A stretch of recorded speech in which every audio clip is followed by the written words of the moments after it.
je suis tombé sur un petit site en faisant quelques petites recherches sur internet pour m'entraîner un peu dans tout ce qui était algorithmie, et je suis tombé sur deux sites. Donc l'un de ces sites en fait était en anglais, et celui-ci que je trouvais intéressant est en français. Ce site-là en français, c'est le défi Turing. Turing, pour que tu saches qui c'est, dont la photo est juste là, sur Wikipédia, quand tu vas regarder, Alan Turing, en fait, c'est la personne qui...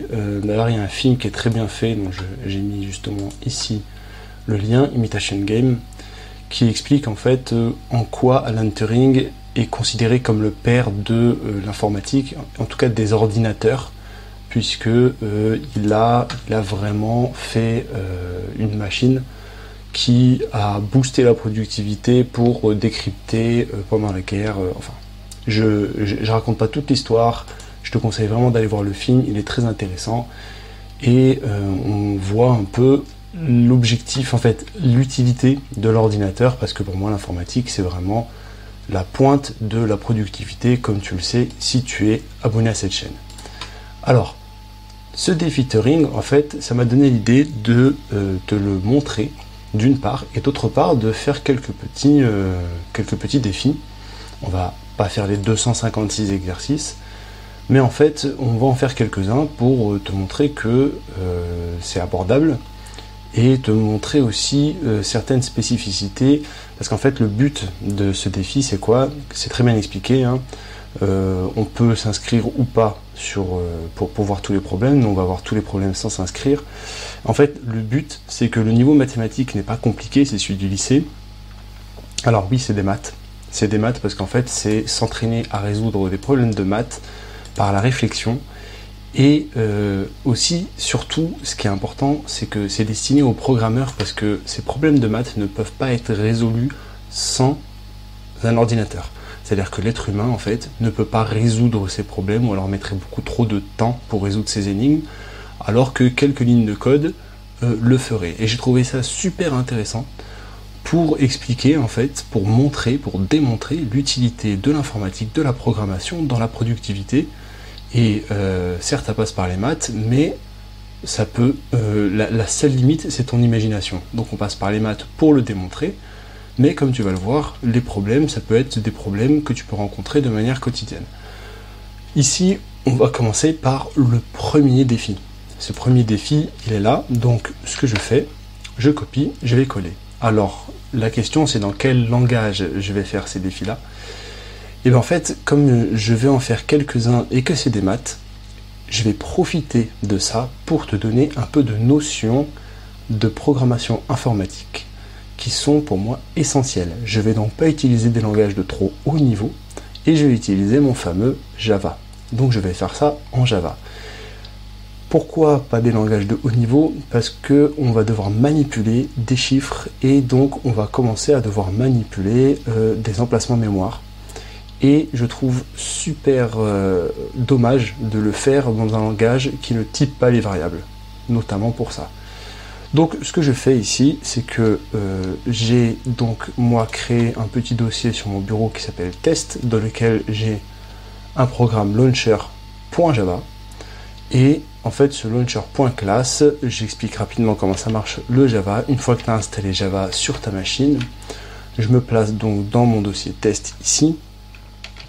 Et puisque j'ai Java, donc en fait pour savoir si j'ai Java, j'ai juste à faire javac. Donc voilà, il reconnaît la commande javac.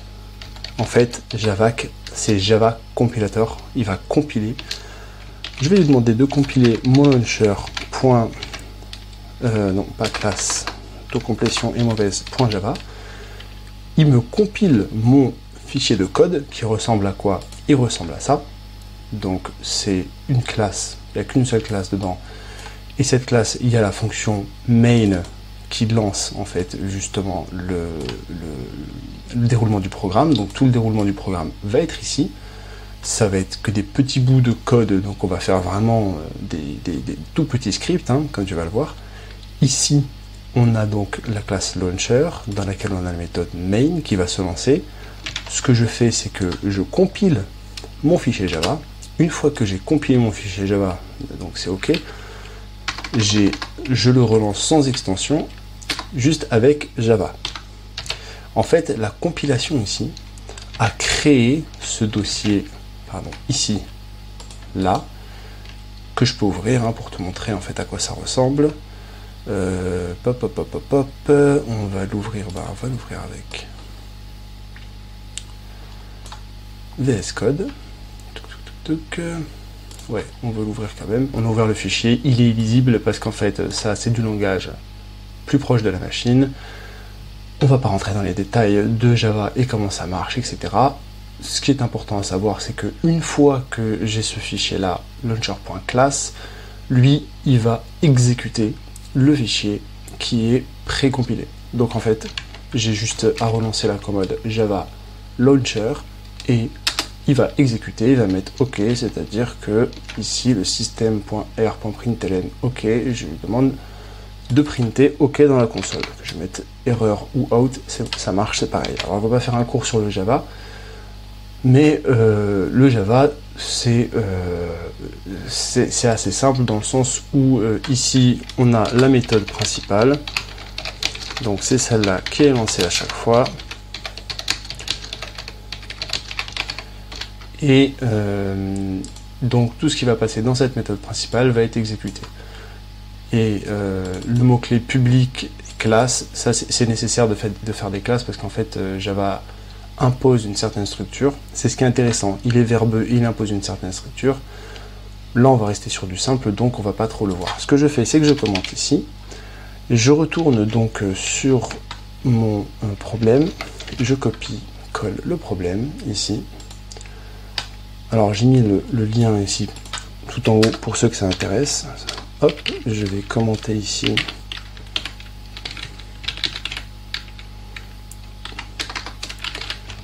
Hop, et je vais mettre donc tac, pour que ce soit lisible, on va faire ça. Donc il nous explique, si on liste tous les entiers naturels inférieurs à 20 qui sont multiples de 5 ou de 7, on obtient 5, 7, 10, 14 et 15. La somme de ces nombres est 51. On doit trouver la somme de tous les multiples de 5 ou de 7 qui sont inférieurs à 2013. Et là on voit que si on devait le faire à la main, ce serait une vraie galère. Donc ce qu'on va faire, c'est que déjà, tout d'abord, on va se renseigner sur l'énoncé, le comprendre. Ensuite, ce qu'on va faire, c'est qu'on va rechercher des solutions sur Internet. Il y en a peut-être déjà qui sont toutes faites. Et ensuite, on va retraduire ça dans un langage que nous, on comprend. Et ensuite, on va traduire ça dans un langage que la machine comprend. Donc, dans un premier temps, ce qu'on va faire, c'est que pour lister tous les entiers naturels inférieurs à 20 qui sont multiples de 5 ou de 7, eh ben, on va regarder c'est quoi un entier naturel. Donc ici, hop, entier naturel, Wikipédia. Alors ça peut paraître basique hein, pour les gens qui ont le niveau en maths et tout, mais je préfère vraiment tout détailler. Donc en fait les entiers naturels, ça comprend pas le nombre 0. Et tac tac tac tac tac, voilà, c'est un nombre positif permettant de dénombrer des objets comptant chacun pour 1 et donc de compter des objets considérés comme équivalents. Un jeton, deux jetons, donc c'est un nombre entier ici, naturel. Les entiers naturels, donc ça c'est pour les cours de... Ça nous rappelle les cours, les n, les grands n, etc. Et donc, quand on relit ici, si on liste les entiers naturels qui sont inférieurs à 20, multiples de 5 ou de 7, en gros ça veut dire qu'il nous faut des entiers qui sont multiples de 5 ou multiples de 7, et une fois qu'on les a, on doit les additionner. Donc on voit bien qu'on a deux choses. Dans un premier temps, donc on a ici, dans un premier temps, on liste hop, les entiers naturels inférieurs à 2013. Dans un deuxième temps, on garde ceux qui sont multiples de 5, c'est ça, hein, oui. Et dans un troisième temps, enfin, là on sépare, hein, si, lesquels on va vérifier d'abord, on garde aussi ceux qui sont multiples de 7. Et là en fait, comment on fait pour reconnaître des multiples de 5 et des multiples de 7? Alors on peut très bien se casser la tête, ou alors on va tout simplement regarder multiple de 5. Allez, on va même mettre reconnaître multiple de 5.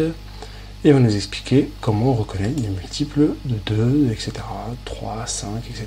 Qu'est-ce qu'on a ici?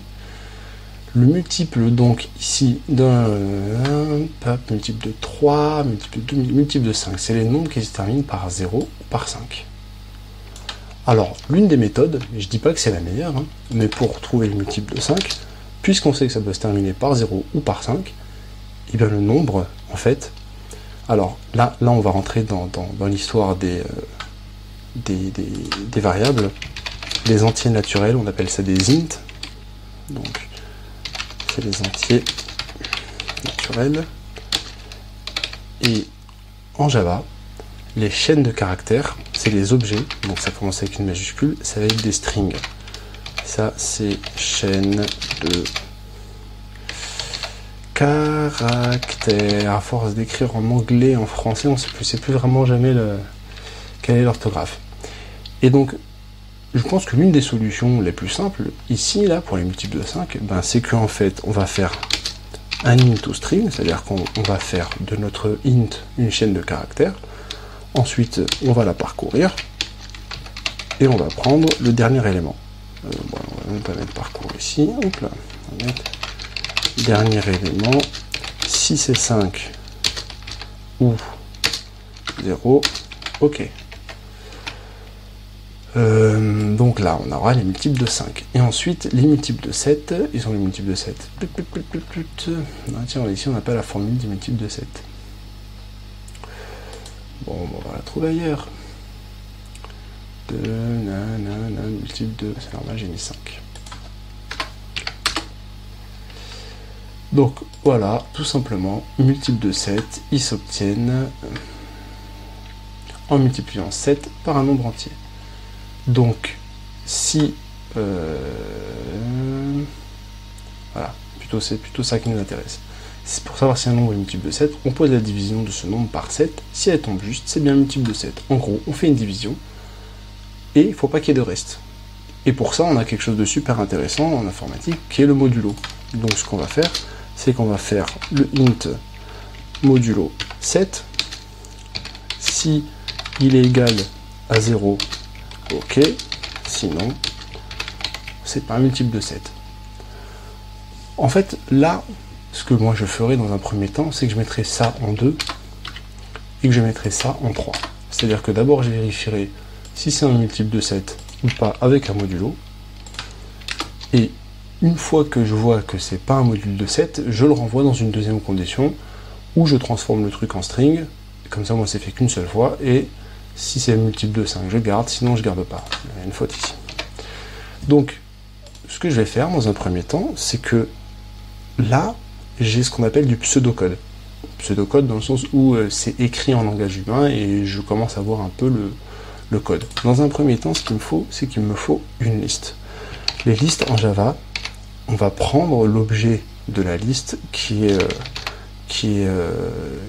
en fait fourni directement par Java, qui est natif à Java, c'est le tableau dynamique. On va prendre le tableau dynamique tout simplement parce qu'en fait, on va lui rajouter à chaque fois des éléments. On ne va pas prendre un tableau statique parce que sinon, après, c'est à chaque fois qu'il faut qu'on redéclare le tableau avec une certaine longueur, qu'on rajoute. On ne va pas se prendre la tête, on va faire un tableau dynamique. Ce tableau, on va l'appeler, comment est-ce qu'on pourrait l'appeler? Eurelist, moi je l'avais déjà fait ici, donc je vais l'appeler par exemple, comment je l'avais appelé là? Que je retrouve le code, comme ça j'en fais exactement la même chose. Je vais pas, voilà, je vais essayer de faire rapidement. Donc j'ai été très original, j'ai appelé tableau. Et ici, je vais donc dire que c'est une nouvelle Eurelist. Alors ici, comme je suis sur VS Code, il crie pas. Par contre ici, en Java, il y a quelque chose qui est important, et c'est ce que je voulais dire donc au début, quand je parlais de typage des variables, c'est que ce tableau-là, en fait, il faut que je dise de quoi il est composé. Et en fait, il faut que je te dise, c'est un tableau composé d'objets integers, donc d'entiers naturels. c'est là que c'est intéressant parce qu'on a vraiment le contrôle sur tout ce qu'on fait. Et donc, je dis, c'est un nouveau tableau d'integer que je crée. Je crée un emplacement mémoire, je fais un objet qui est un tableau. Cet objet-là, c'est un objet, donc dans l'emplacement mémoire, je vais pouvoir lui ajouter ensuite des petits trucs, c'est-à-dire que, en fait, ce que je vais faire dans ce tableau-là, c'est que à chaque fois que je vais avoir un nombre qui est multiple de 7 ou multiple de 5, je vais lui filer, et mon tableau, il va grossir petit à petit. Chose importante, c'est que ce arraylist là, il faut que, hop, je l'importe ici pour pouvoir l'utiliser. Et donc, pour pouvoir l'utiliser, ici, j'importe, c'est Java, c'est le package utile, point, arraylist. Donc, j'importe l'arraylist du package java.utile qui est déjà dans le langage, donc j'ai rien à importer de plus.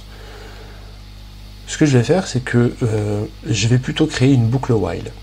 Donc, je vais me créer un index ici. Un index, bon, je vais l'appeler plutôt i. Je vais l'initialiser à 0. Et chose importante, c'est que je vais ici, bon, je vais créer le while. Tac, voilà. Donc, c'est dans mon while, dans ma boucle, que je vais checker les nombres. Bien entendu, mon while, ça, oups là. Mon while, sa condition de sortie, ça va être quoi? Ça va être en fait que mon i n'arrive pas en fait, hop, à 2013. Tac, tac, tac, tac, voilà, qu'il soit inférieur ou égal à 2013. Et à chaque fois que i va prendre donc une valeur, 1, 2, 3, 4, 5, 6, 7, 8, 9, 10, à chaque fois, on va faire nos vérifications. Donc on va faire ici un premier if, on est d'accord, on va mettre nos accolades, et ici on va mettre un else, on va mettre nos accolades, donc on va remettre nos commentaires au bon endroit, voilà, tac, tac, on met nos commentaires au bon endroit. Ce que je vais checker dans un premier temps, c'est que je vais faire mon opération ici dans mon if. Cette opération, on a dit, c'est quoi? C'est que je vais faire un i modulo 7, et si ce i modulo 7 est égal à 0, donc ça veut dire qu'il n'y a pas de reste, alors, eh bien, ce que je vais faire, c'est que je vais ajouter à tableau, hop là, avec le bon nombre de dés, ça va, je vais ajouter à tableau mon nombre. Donc c'est à dire que là, mon nombre, il va prendre les valeurs de 1 à 2013, à chaque fois, je vais checker si je peux diviser par 7 et qu'il n'y a pas de résultat, et je vais rajouter i. Ici, ce que je vais faire, c'est que si c'est pas modulo 7, je vais découper. Je pourrais le faire directement dans la condition, mais ça ferait une condition un peu trop longue. Donc, ce que je vais faire ici, c'est que je vais dire si ce nombre-là, modulo 7, c'est pas égal à 0, je vais checker en faisant string, et là, je vais l'appeler string number, c'est-à-dire c'est mon chiffre sous forme de string. Et je vais dire que c'est string.valueOf, et là je vais lui donner mon nombre. La fonction valueOf étant une fonction de l'objet string qui signifie, fait, qui permet de faire passer ce integer en chaîne de caractères. Donc là mon string number c'est ma chaîne de caractères. Donc maintenant que j'ai ma chaîne de caractères qui représente mon nombre. J'ai mon nombre en chaîne de caractères. Ce que je vais faire, c'est que je vais aller prendre comme caractère, donc le dernier caractère, ça va être le last char, mon dernier caractère, ça va être donc ma chaîne ici, auquel je vais prendre avec la fonction charat, qui me permet d'aller chercher un caractère à une position donnée, je vais aller prendre la dernière position, qui correspond à donc, hop, encore un petit copier-coller. La chaîne de caractères, je vais prendre là, donc sa taille, -1. Et là, j'aurai le dernier caractère de ma chaîne. Par exemple, ici, j'ai 110. Ce que je vais prendre ici, c'est le dernier caractère. Donc, hop, ici, ça va être le caractère 0, qui va être pas sous forme numérique, mais reconnu par l'ordinateur sous forme de caractère. Donc ici, je vais avoir 0 en tant que caractère, et moi, ce que je vais checker ici, ma vraie condition, ma véritable condition, c'est si ce caractère-là, ici, hop, il est égal, comme ça, à 0, ou, hop, si je mets au bon endroit, c'est mieux, oh. Ou que mon last caractère est égal à 5, alors dans ce cas-là, ben, c'est tout bon, je fais la même chose. Je prends mon i et je l'additionne. Et ici, en fait, une fois que je suis sorti de mon while, donc là, je vais plus système println OK. Ce que je vais système println, ça va être, hop, mon tableau.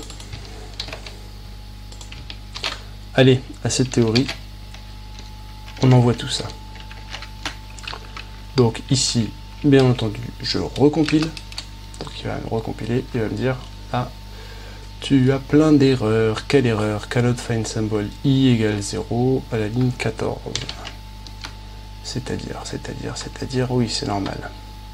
Ici, j'ai fait une erreur de passer d'un langage à l'autre. Ici, il faut toujours typer. Et en fait, c'est un integer, donc c'est normal. Il connaît pas le type. Voilà, merci Java. C'est ça que j'aime bien chez toi. Donc, je recompile. Là, il n'y a pas d'erreur dans la compilation. Et je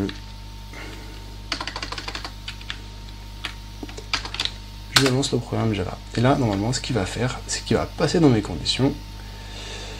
Et il va m'afficher tout ça.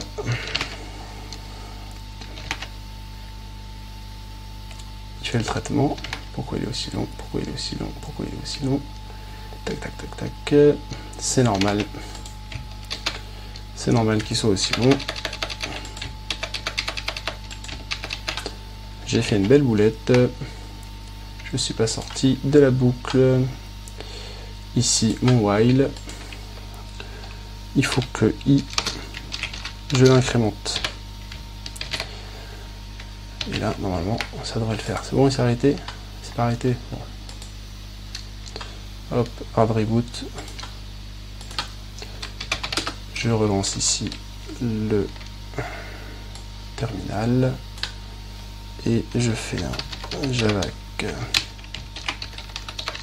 launcher.java. Et ensuite, un java launcher. Et là, il me donne une liste donc de nombres 0, 5, 7, 10, 14, 15, 20. Et si on regarde bien, c'est 5, 7, 10, 14, 15. Et ensuite, il va y avoir 20, etc. Et là, la deuxième partie, c'est trouver la somme de tous les multiples, donc qui sont inférieurs à 2013. Maintenant qu'on les a, ça va être plutôt simple. Ce qu'on va faire, c'est que on va avoir ici, on va créer une variable qui s'appelle somme, on va l'initialiser à 0, et ici, à chaque fois qu'on va rajouter quelque chose dans notre tableau, donc c'était pour vérifier que dans notre tableau, on ajoute les bons nombres, eh bien, on va ajouter à somme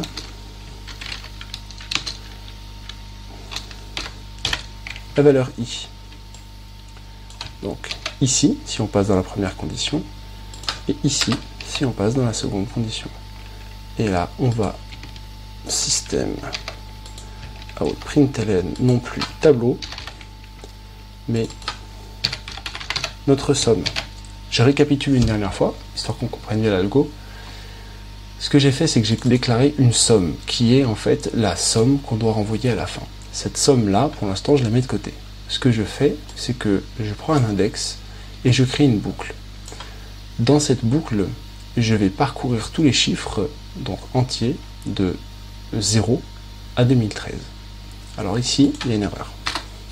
C'est de 1 à 2013, parce qu'on l'a vu dans la définition des nombres entiers, ça commence à 1. Mais bon, de toute façon, additionner 0, ça n'aurait rien changé, mais c'est pas strictement juste. Une fois qu'on a ça, on on fait notre tableau. Notre tableau, on lui ajoute à chaque fois qu'on rentre dans une condition ou dans l'autre le nombre en question. Les conditions étant la première que ce soit un multiple de 7, la deuxième que ce soit un multiple de 5. Pour vérifier que c'est un multiple de 7, on divise par 7, faut qu'il reste rien. Donc si au modulo 7 il reste 0, ça veut dire que c'est bon. Et ensuite ici, ce qu'on vérifie, c'est que si, hop là, si en fait on a notre nombre qui se termine, donc dont le dernier caractère de notre nombre, donc le dernier chiffre de notre nombre, pour le faire reconnaître à l'ordinateur, on a transformé notre nombre en chaîne de caractères, on a pris le dernier caractère, et si ce dernier caractère est égal à 0 ou à 5 en tant que caractère, c'est pour ça que je les ai mis entre simples quotes, si c'est bien le cas, alors dans ce cas-là, on rajoute le nombre à notre tableau. Et on incrémente bien sûr notre index, chose que j'avais oublié de faire. Une fois qu'on incrémente notre index à chaque tour, il vérifie, donc 1, 2, 3, 4, 5, etc. Et à la fin, on print donc le tableau on peut et la somme surtout, puisque à chaque fois qu'on a un nombre qui est bon, donc qui est soit multiple de 7, soit multiple de 5, on le rajoute à notre somme. Maintenant, ce qu'on fait, c'est que on doit avoir quelque chose de pleinement fonctionnel. On recompile. Et on lance ça. Et on a la somme. Ici, 636 456. Faudra me croire sur parole parce que je ne suis pas connecté sur la plateforme et donc je ne peux pas checker les résultats. Et voilà. On a fait notre premier algo. Ce premier algo, on l'a découpé donc par étapes. On a pris le gros morceau, on a fait des petits morceaux. Voilà un peu comment ça se passe. Si la vidéo t'a plu, n'hésite pas à mettre des pouces bleus, à bien sûr à liker, à commenter. Peut-être que tu aurais fait autrement, peut-être que tu as trouvé autre chose. Écoute, le débat reste ouvert. Et donc voilà, c'était un algo assez simple. Hein. On a fait ça de manière assez rapide. Si ça t'intéresse, si ce format de vidéo t'intéresse, fais-le moi savoir dans les commentaires. N'hésite pas à lâcher le pouce bleu. Si t'es pas abonné, n'hésite pas à t'abonner. Et je remercie encore une fois tous ceux qui s'abonnent à la chaîne, qui participent, qui commentent et qui me donnent des retours. Là par exemple, on m'a dit les retours au niveau du son, c'était bof. Donc j'ai changé la manière de faire. Si ça convient plus, n'hésite pas à me faire des retours. C'est de ça que je me nourris et que c'est comme ça que j'améliore la chaîne. Merci à tous, encore une fois, et à la prochaine vidéo. Ciao!